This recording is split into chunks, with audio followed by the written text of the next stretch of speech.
thank you guys for coming back and stopping by. Today we are going to be making some creamy cheddar grits. Now, if you don't like no cheddar, just follow me up until we get to that point and you just make yourself some nice, smooth, creamy grits. So here we just have a pot of water, which is boiling. I put 1 cup of water in there, let that come to a boil, and then you just saw me add in a 1/2 cup of grits. Alrighty. So we let that boil and come together for about 2 to 3 minutes, and you will see now that water is gone and evaporated, and you will then see that those grits have come to life. All right, they've come to life, but they're not life just yet. All right, so we got some more steps to take before we're gonna put these in a plate and just serve them to somebody. That's how y'all grits been coming out, and we're not doing it no more. Okay, I'm here to save the day. So I've added there 1/2 cup of water, and I'm giving this a mix, and I'm going to go ahead and let that come back up to another boil, fully combined, so that we can go ahead and move to our next step. So after I've gone ahead and added in that water, we have our flame here on medium, and I'm going to then go ahead and add in as well a 1/2 cup of milk. You use whatever kind of milk you like. I'm using 2%. If you use whole, that's fine as well. It's all up to you and your taste buds. I'm giving that another stir. And guys, notice the whisk. This is major key number 1. You need to be using a whisk to make these perfect, smooth, creamy grits. A fork, a spoon, none of it will cut it. Alrighty, so now you'll see our grits have come up to a boil, and I'm just going to go ahead and mix. For those of you who didn't think that my grits could come back from that watery texture, that watery look, there is the proof in the pudding, baby. Those grits have begun to thicken again. I know y'all was sitting there like, what is she doing? Don't nobody want no watery grits? Like, listen, I got this, boo. If you weren't convinced to follow what I'm saying before, follow me now, okay? You see them grits coming together. So I'm whisking it here because we want to make sure that our grits are really smooth. Don't nobody want no lumps. Like, that's all of that, guys. We're leaving it in 2018. Like, we left it in 2018. We're doing better this year.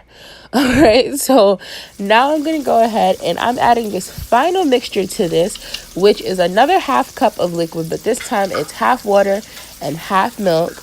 And then I'm going to, you guessed it, mix that in, whisk that in once more. And finally, to this mixture, I'm going to add 2 teaspoons of salted butter. If you like to use unsalted and add your salt in later on yourself, that works fine as well. So I'm going to go ahead and add that butter in, and I would just caution you guys to be careful, because I went ahead, or maybe use a bigger pot. Like, maybe I was just foolish for using such a small pot. Because when I let this mix and combine together, I went to mix it and I thought I was Daenerys. I did. I thought I was Khaleesi. Look, in 3, 2, 1. Look, Dracarys. So I'm just going to go ahead and continue slowly and safely mixing my butter in to my grits. Look at the consistency, guys. Your grits don't come out like that right now. Not right, but they do now. They weren't coming out like that before, but they do now. So I have this all mixed and combined. I've added an additional 2 tablespoons of butter. Now listen, guys, do it to your taste, all right? I ain't gonna tell you what to do, what not to do. But if you want these hair grits, add them 2 additional tablespoons of butter.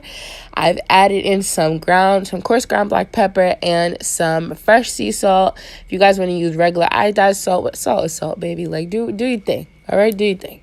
So you see me there just mixing in that butter once more.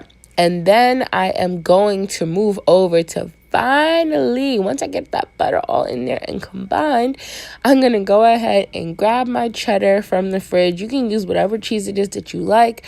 I use different cheeses based on what it is I am going to actually be pairing my grits up with. So if I'm making shrimp and grits, I'll use a different kind of cheddar. A different kind of cheese. And if I'm making, like, grits to go along with some bacon and eggs, which I'm doing here, I will use just regular old cheddar. If you guys want to know the variations that I use, just let me know, and I'll go ahead and link that information in the description. So I've added in about, I would say, 3 good little pinches of cheddar cheese here. I would say that's probably about 1/2 cup of cheese. that I ended up adding in here by the time I was done. And I'm just going to go ahead and give that another stir and let that slow combine, all right? We want to just get that cheddar evenly distributed throughout those grits. You'll see that the color of our grits is beginning to change a little more to like a more yellow tint based on a yellow kind of orange tint, you know, based on that cheese. So there is the final product. I know you guys see that. Your grits is not coming out like that. They weren't coming out like that yesterday, but they are today, okay? And that's all that matters. Look at the smoothness. Oh, my God. I'm just going to go ahead and put this in slow-mo. And while y'all watch them grits just drip into that bowl, you just go ahead and hit that subscribe button. Hit the like, leave a comment. Let me know how your grits turned out. I appreciate you guys stopping by.